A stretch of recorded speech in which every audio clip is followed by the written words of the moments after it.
പുക വലിച്ച് ക്യാൻസർ വന്നാലും പുക വലിക്കാതെ ക്യാൻസർ വന്നാലും എൻ്റെ ചികിത്സയിൽ വ്യത്യാസം ഉണ്ടാവുമോ ഡോക്ടർ?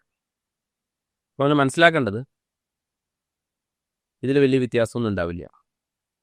നിങ്ങൾ കൊടുക്കുന്ന ട്രീറ്റ്മെൻറ്റ് സർജറി ആണെങ്കിലും ഇഞ്ചക്ഷൻ ആണെങ്കിലും റേഡിയേഷൻ ആണെങ്കിലും ഗുളിക രൂപത്തിലാണെങ്കിലും ക്യൂർ റേറ്റൊക്കെ ഏകദേശം അല്ലെങ്കിൽ ട്രീറ്റ്മെൻറ്റിൻ്റെ ഇത് ഏകദേശം സെയിം തന്നെയാണ്. ആകെയുള്ള എന്താ വെച്ച് കഴിഞ്ഞാൽ കുറേ പഠനങ്ങളിൽ ചികിത്സ സമയത്ത് പുകവലിച്ചുകൊണ്ടിരിക്കുകയും അല്ലെങ്കിൽ ചികിത്സയായിട്ട് അഡ്ഹിയർ ചെയ്യുന്നില്ലെങ്കിൽ അതിൻ്റെ ഔട്ട്കം ബാഡായിരിക്കും. പക്ഷേ ഇത് പറയുമ്പോഴും പൊതുവെ പുകവലിച്ച് വരുന്ന ക്യാൻസറുകൾ സാധാരണ സ്ട്രോങ് കൂടുതലാണ്. അതിന് മിക്ക സമയത്തും ഗുളികകൾ വലിക്കുക. ഇപ്പോൾ ഉദാഹരണത്തിന് ലങ് ക്യാൻസർ എടുക്കുകയാണെങ്കിൽ പുകവലിച്ച് വരുന്ന ശ്വാസകോശ അർബുദങ്ങൾക്ക് ഗുളികകൾ വലിക്കാറില്ല. മിക്കവരും ഇഞ്ചക്ഷൻ കീമോതെറാപ്പിയിലേക്ക് തന്നെ പോണ്ടി വരുന്നു.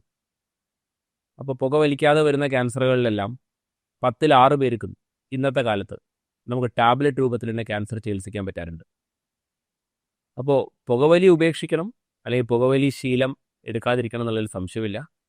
അസുഖം കണ്ടു കഴിഞ്ഞാൽ ചികിത്സിച്ചാൽ ഏത് ടൈപ്പ് ക്യാൻസർ ആണെങ്കിലും അത് മാറ്റാൻ സാധിക്കുന്നിടത്തേക്ക് വൈദ്യശാസ്ത്രം എത്തിക്കഴിഞ്ഞു.